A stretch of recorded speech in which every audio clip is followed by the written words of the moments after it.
Good evening and welcome to Channel NUS Asia's live telecast of pilot radio program Science and the World. This is Shamila and I'll be your new host throughout the entire journey. Today's topic is one of the ongoing debates within the science community and the public: GM crops and meat. How many of us knew the existence or even have eaten any of the genetically modified crops? Well, these crops, commonly termed as GM or transgenic crops, have been commercially marketed since 1996 till present. Some of the crops that can be found in the market include corns, canola, and soybeans. According to a report by the United Nations Organization, the world's population is expected to increase by 47% from 6.1 billion in 2001 to 8.9 billion by the time it reaches the year 2050. There has been an increasing demand for food sources to cater for the rapidly growing global population, thus the research and subsequently the creation of these GM crops. Dear listeners, let me now introduce to you the expert within this field, a researcher with the Monsanto Corporation, Mr. Lee Jung-jin. Hi Mr. Lee Jung-jin, how does these GM crops come about? Well, basically, this genetic modification occurs through a molecular biology technique. A desirable transgene is introduced into the DNA of a plant or even animal, resulting in the expression of proteins conferring desirable phenotypes. In other terms, traits or features, such as Bt corns, which are pest-resistant crops. And how does these GM crops provide alternative food sources for the rapidly growing population? In other words, are there benefits in the consumption of these GM foods? Well, of course, with these GM crops, you'll be able to provide an alternative source of food for the growing global population due to its high yield production. In addition, there are several benefits that it offers.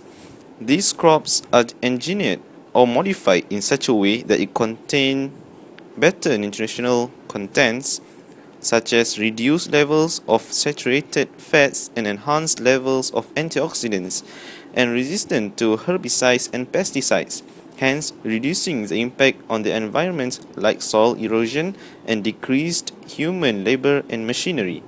And these crops are able to carry out phytoremediation or mediate in environmental recovery in polluted lands. Alright, so we have now heard the benefits of the GM crops from Mr. Lee Jung-jin. Let us now move to the other side of this issue. I understand that there are concerns arising from the cultivation and consumption of these types of crops.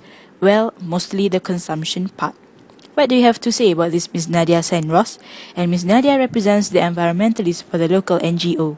Well, the thing with GM crops is the possible cross-pollination with the non-GM crops, which could result in genetic pool contamination and appearance of superweeds that are tougher to be eliminated. Not only will it create environmental issues, but the public has also been voicing their concerns regarding possible health risks that may arise from its consumption, such as allergic reactions. We have now heard the side of the story from both the researcher Mr. Lee Jung-jin and environmentalist Ms. Nadia Senros. Up next, a survey on do you or do you not trust or consume GM crops was conducted 2 days ago to get a glimpse of the public's opinion on GM crops cultivation and its consumption. Here we go. Oh, yes, definitely. I'm for this biotechnic. I've heard about the tremendous benefits about these GM crops being insect tolerant and high in nutritional benefits. If these crops can be modified with genes that enables one child to become smart, of course I'm definitely for it. You know how Singapore's education system is. I don't know these stuffs, but I don't trust these people and their products. Who knows?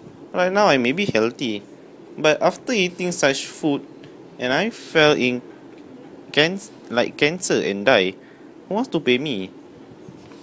Ultimately, each one of us has his own opinion regarding the cultivation and consumption of these GM crops, and we have heard from both the pro and anti-GM crops representatives.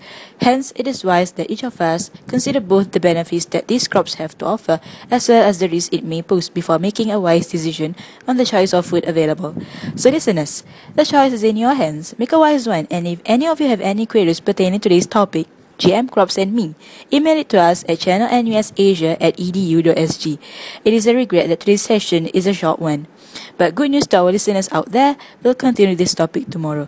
That's all for today, and this is Shamila signing out. Good night.